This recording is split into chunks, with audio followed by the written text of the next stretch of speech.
Pope Francis has chosen Cardinal Luis Antonio Tagle, Archbishop of Manila, to the position of Prefect of the Congregation, effective immediately. After the most difficult times in life, significant shifts frequently occur. Cardinal Luis Antonio Tagle was shaken by an event that occurred not too long ago, and it didn't take him long to make an announcement that had everyone talking about whatever it was that had occurred. A great number of people are ready to learn the complete narrative and comprehend what is actually taking place. It is impossible for people to not wonder what revelation might have had such a profound impact on him.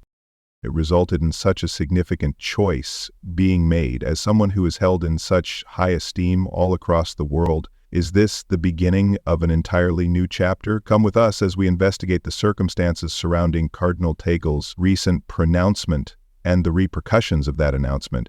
One of the responsibilities of leader, Cardinal Luis Antonio Tagle, made a sudden and unexpected announcement, and it seemed as though something heavy was hanging in the air as he stepped forward to make the announcement. The presence of Tagle, a man who was well known for his warmth, compassion, and consistent leadership, was not something that happened every day. His parents, who were strongly established in Catholic traditions, had a rich legacy of Tagalog and Chinese-Filipino blood. Pope Francis has chosen Cardinal Luis Antonio Tagle, Archbishop of Manila, to the position of Prefect of the Congregation, effective immediately. After the most difficult times in life, significant shifts frequently occur. Cardinal Luis Antonio Tagle was shaken by an event that occurred not too long ago, and it didn't take him long to make an announcement that had everyone talking about whatever it was that had occurred. A great number of people are ready to learn the complete narrative and comprehend what is actually taking place. It is impossible for people to not wonder what revelation might have had such a profound impact on him. It resulted in such a significant choice being made.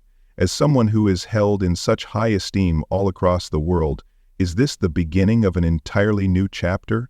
Come with us as we investigate the circumstances surrounding Cardinal Tagle's recent pronouncement and the repercussions of that announcement. One of the responsibilities of a leader, Cardinal Luis Antonio Tagle, made a sudden and unexpected announcement, and it seemed as though something heavy was hanging in the air as he stepped forward to make the announcement. The presence of Tagle, a man who was well known for his warmth, compassion, and consistent leadership, was not something that happened every day. There are a lot of different things that can cause us to feel tired, even in everyday life. Despite the fact that he was facing the world with such a noticeable burden on his shoulders, his voice was typically powerful and full of energy. It is in the book of Revelation that we come across the most majestic words.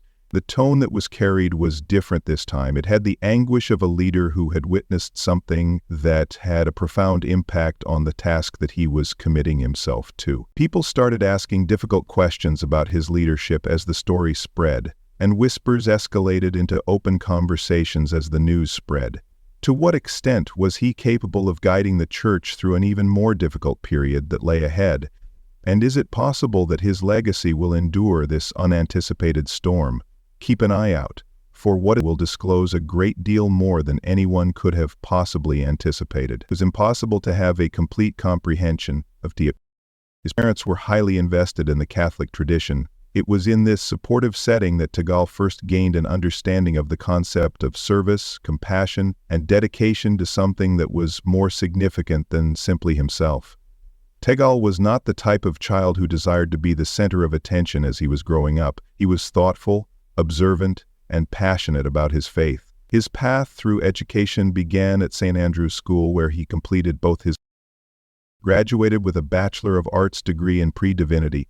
It was a challenging time in his life, during which he spent a lot of time studying, praying, and thinking about important things. Nevertheless, he did a good job. It was not because he desired to achieve personal fame that he pursued education. Rather, he saw it as a means to enhance his capacity to help other people. It was during those years that his mind became more refined and his heart became more expansive, laying the groundwork for everything that would come later. Tagle went on to get a master's degree in theology from the Loyola School of Theology so that he may continue to develop his skills. While he was here, his intelligence and his zeal for faith found a voice that was even more powerful. Give up looking at that. Do you know that we are terrified? Not at all. If we allow ourselves to be led by the music, the prayer of St. His teachers acknowledged his exceptional capacity to blend profound theological knowledge with a real warmth that enabled him to relate with regular people. The mere fact that he understood theory was not sufficient for him. He desired to experience it firsthand, to bring it to life for those individuals who had a difficult time finding hope in their own lives. This insatiable hunger for knowledge brought him to the Catholic University of America, where he worked toward earning a doctorate in sacred theology.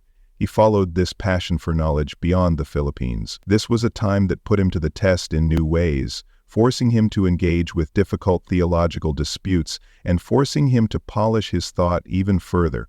He received a lot of acclaim from the theologian Joseph A. Komenjek for his dissertation, which was about church leadership. It was not a trivial accomplishment, this. Not only did it establish Tagle as one of the most intelligent members of the church, but it also demonstrated that he was capable of combining his roles as a scholar and a pastor, thereby meeting the needs of both God and the people. In addition to this, he became fluent in a number of languages, including Filipino, English, Italian, and Latin, which opened the way to communication between people of different cultures. Despite the fact that his academic accomplishments were remarkable, they were never presented as awards to be displayed. Instead, he turned them into instruments of service, which enabled him to convey his religion in ways that were not remote or abstract, but rather personal and relevant. He had become the leader who now stood at the heart of a growing storm, attempting to find a way to steady the ship through unknown waters. Every lesson, every obstacle, and every modest success along the way had fashioned him into the leader he was today. Tagle's efforts began to bear fruit as the years passed, and everything he had been working toward began to materialize. Years of studying, praying, and introspective contemplation, he was finally ordained as a priest in the year 1982. Not only was it a moment of pride for him, but it was also a moment of pride for everyone who had witnessed him transition into the man he was becoming.